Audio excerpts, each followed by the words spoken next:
Welcome to The Funnel. My name is John Shane. I'm president of Alignment Group. This is episode number 263 of The Funnel. Why sales assessments should be in your hiring arsenal. Before we begin, I'm going to cover two things. One is the frequency of the podcast. For the past year, we've been publishing 2 podcasts a week. We've decided for a number of reasons, some of which are just time, we've decided to go back to 1 podcast a week. And that's going to be released every Wednesday morning. We will still do, of course, our weekly blog and the subscription notifications, updates when new podcasts come out, that sort of thing. So don't be alarmed by that. It's just that we felt like we could bring you better quality podcasts by doing it once a week. Time has just been getting away from us, and I don't want to just throw something out there. So that's why we're going back to a single podcast a week. Let me know your thoughts on that. Send me emails.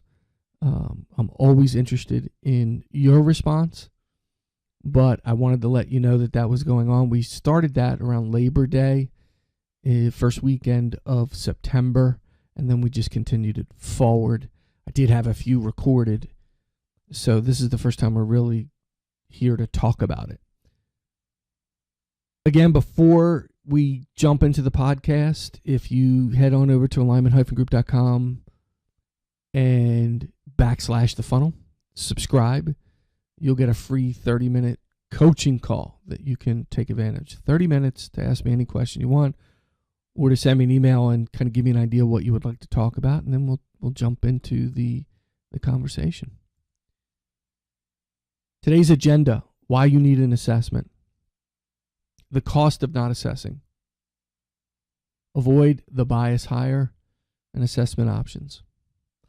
So I've done assessment podcasts before, but I thought this is just like 4 really quick bullet points that can help you when you're deciding to hire somebody. It's really, really hard to hire salespeople. I'm going to tell you that right now. It's one of the most difficult jobs to hire for. If you want to hire an engineer, there's specific skill sets you're looking for, and you can test for that, or you can learn whether they have those skill sets or not. With sales, it's a little bit different. You're really kind of going on their assessment of themselves, right? How they feel about themselves. They're conditioned to teach you to sell, and they're selling you on them. So I think it's hard, and an assessment helps level that playing field. I think it's really hard to tell the difference between an A player and sometimes a B player. I mean, you can see a C player pretty easily, or a D player by the way they answer the questions. But an A or a B player, even a C, I would say, I'm going to back up on that. Maybe a little bit on the C players. You might have a hard time telling the difference between the two. You're looking at a brochure or a resume that they've written. You're going on what they tell you. Most of the HR laws today really are pretty tight on what you can and can't say about a specific employee. So most managers and references are really trying to say as little as possible, right? So you're running into that as well. So an assessment helps you look at them objectively. Okay, you're reducing the risk of a bad hire. Okay, we know that a bad hire is a big problem, not only for the team's performance, but for your performance as a manager and the overall company performance. But really, when you hire somebody and it's a bad hire, and we'll get into some of the costs associated with that, you're affecting the entire team. Now, I could tell you another reason why it's difficult to hire salespeople and why an assessment is helpful. Oftentimes, I talk to managers and they're really unclear on what they want. And even small business owners who are acting as the sales manager will say, I just need somebody to sell my stuff. Okay, well, there's more to it than that. There's a difference between selling, let's say, SaaS-based software versus a hardware product, or B2B products versus B2C products. There's a lot of difference in selling to Fortune 500 companies than small to medium-sized businesses. So you really need to be clear on what you want. And Sometimes that's a little muddy, and assessment will help you work through that. And again, will help give you an objective point of view. The fact of the matter is the vast majority of salespeople do not hit their quota, right? So if you think about this for a second, the vast majority of salespeople don't hit their quota, and you're out there looking for salespeople, what makes you think that the only people you're interviewing are people that have hit quota attainment? So again, go back up to, it's hard to tell the difference. Go back to what I just said. How can you tell the difference when you have to go on what they're telling you about themselves, not what is reality? So the cost of not assessing. I have this whole sort of cost analysis I go through when I teach people how to hire sales reps, and I'm kind of in the process right now of rewriting that and getting very, very specific in the interview process. And I'm probably going to put that into a class that'll be available to you in the coming months, because I really feel like there's some gaps in what people are doing in hiring, and they're not recognizing the overall cost. Yeah, you can go through the whole, this is what it cost me in salary and benefits and lost business. That's a pretty easy exercise, but there's more to it than that, right? Most sales managers and VPs, and I've gotten negative feedback on this when I've posted about this on LinkedIn and some other places. Even when I talk to folks, I talk about how unreliable the emotional hire is, or the gut feeling. I've never said walk away from your gut feeling. Your gut feeling is very important, especially if you have high emotional intelligence. But that shouldn't be the only thing you go on. And oftentimes managers and VPs will say, well, I'm really good at that. Well, what's your rate of success? Give me the number of people you've hired, how long they've lasted, their performance over 6, 12, 18, 24, however many months they've been with you, and then we'll talk about how reliable your gut is. And I'm guessing you have more failure than success. We can talk about the lost business, because it's a ton. Not only lost business from that person not selling in that territory, but lost business in taking up your time as a manager and not being able to spend your time elsewhere because you're dealing with them. They haven't really been successful, or you have an open territory you have to fill. So if you make a bad hire and you don't assess properly, that lost business is wider and deeper than you can imagine. It's not just limited to the person you've hired that failed, or the person you're replacing, or the empty territory. It's more than that. This kind of thing spreads through the company. It affects everybody. You make a bad hire. You don't assess people. Use it as a tool to help you through the interview process. You make a bad hire. You're affecting everybody in the company that has to deal with the person that's not performing or incapable of performing. They know it. They're not happy about it. I'm not just talking about fellow salespeople. I'm talking about the sales admin staff. I'm talking about the back office staff. If there's orders to be processed, if there's legal or accounting, or et cetera, all of those people are affected by a bad hire. Just think about it. You have somebody who's, let's say you're a manager and you have somebody who's managing the commissions for your company, and they're really bad at what they do. How much is that going to affect you and your salespeople? It's going to be pretty negative, right? They don't get the commission statements on time. They're wrong. They get paid they don't get paid the proper amount. Think about the headaches that would cause you as a manager for every sales rep. Then think about the lost business, because people would get upset and they'd spend their time dealing with the commissions person instead of selling, or somebody quits. You see how that can just spread out? Well, it's the other way around too. It affects them. It affects the company. It affects the company's business. So the cost of not assessing is high. Assessments are easy in terms of signing up and paying for them and getting access to them. It's just that one thing that I would caution is, remember that it's a tool, not the answer. It's supposed to provide you with some guidance, but you have to fill in the gaps with the rest of the stuff. Your ability to bring in the right candidates, your ability to interview the right people, and walk through that interviewing process using the assessment as a tool. But it definitely is something that I would recommend that you have and use for all of your sales hires. Even if someone comes recommended by a friend or colleague, that's the one you need to assess the most, because you almost feel obligated to do something. Assessments help you avoid the bias hire. I don't care what anybody says. Everybody has built-in biases, and it's really hard to walk away from those. It can be very emotional. So what do I mean by that? Look, if somebody gives you a positive vibe, or they say something really positive that you like and just registers with you because of how you've done business, or you just really liked it, you tend to avoid the negative stuff that's right in front of you. You pretend it doesn't exist. I've seen it happen all the time. I've done it. So I'm not talking about doing things that I haven't done or mistakes that I haven't made. I've made those mistakes. And it kills me when I've done it.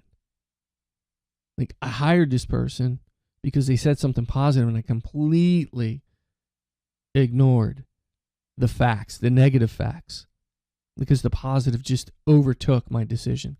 The reverse can happen to that as well. Some negative thing happens, or you get some negative statement in the entire interview process, and you just ignore every bit of positive that comes from that person. And again, it affects your ability to hire them. That's a bias. You make a mistake. Or you stereotype people. Not only is that wrong, in many cases that's illegal. But it happens. It happens. The one that can get you to is the weaker versus the stronger candidate. Well, shouldn't I hire the stronger candidate? Well, that depends. Right? Let's say you had a weak candidate come in, a really weak candidate. Right after that, you interviewed the next candidate. They weren't really strong. They were just slightly stronger than the weaker candidate. So maybe they were less weaker. I don't know. Does that sound right? But the point is they were just slightly stronger than the weak candidate. And they look fantastic against that. Wow, this person's the best. Why? Because subconsciously you're comparing them against the person who just came in who was very bad. And you make a decision on that. That's bias. The worst is if you hire someone who's just like me. You remind me of me. I'm going to hire you because you remind me of me. I don't know that I'd want to ever hire anybody who's like me. But the point is, there are a lot of managers like that. And that built-in bias stays with you, not only in the hiring process. You give so much rope when you make those kinds of hires because you want it to be right, because they're just like me, or they had this really positive statement, or I compare them against a stronger. I just want it to work. So you keep it going. An assessment helps you avoid that. Assessment helps you avoid. I say you assess people before you interview them. A lot of people do it during the interview process. A lot of do it at the end of the interview process. Objective Management Group. Very good assessment. Still highly recommend that. They recommend assessing someone before. This bias has a huge effect on who gets hired. There's been a lot of studies done on that. I'm not going to sit here and cite quotes and put quotes out there for you, but it's huge. It's huge. And it's sad in many ways, because you're missing out on great candidates because you're letting your biases get in the way. Not only do you have to work really hard to suppress them in the interview process, even with assessment, without an assessment, forget about it. It's hard. It's really hard. It affects all kinds of people. And you're putting yourself in a position where you're not getting the best candidate.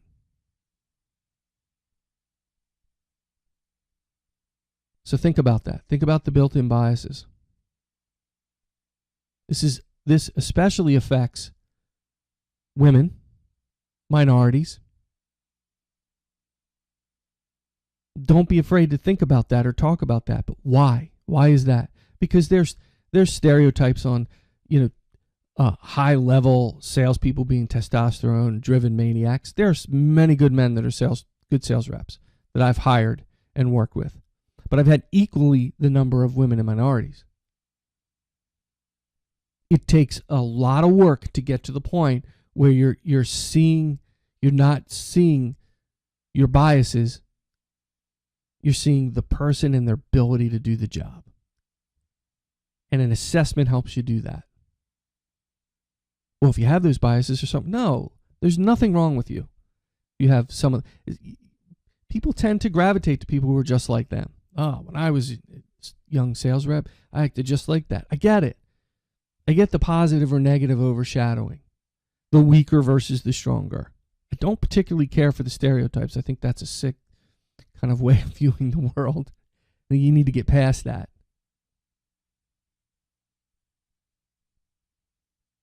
But if you use an assessment and your objective is one thing and one thing only, hire the best person for the job. And I kind of look at it this way.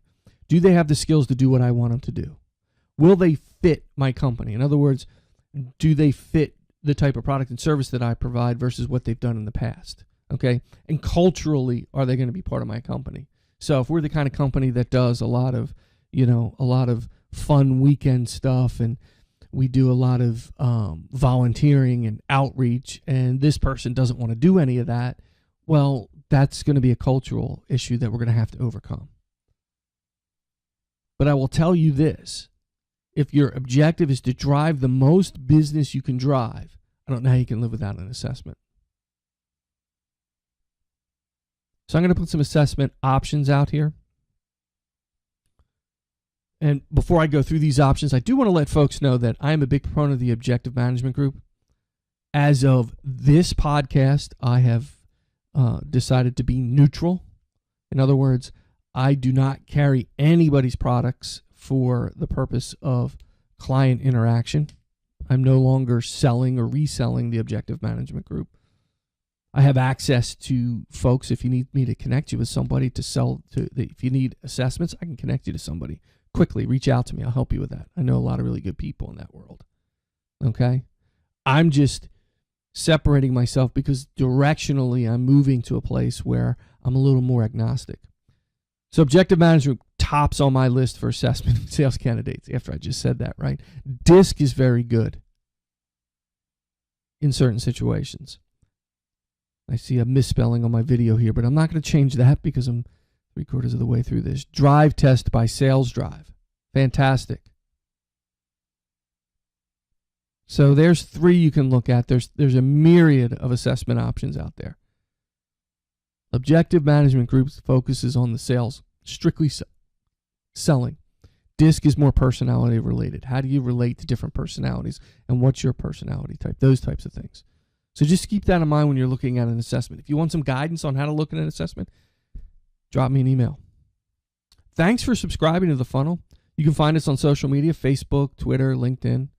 Of course, you can email me, jshea@alignment-group.com. Website, alignment-group.com. Again, thank you for subscribing. And as always, keep filling the funnel.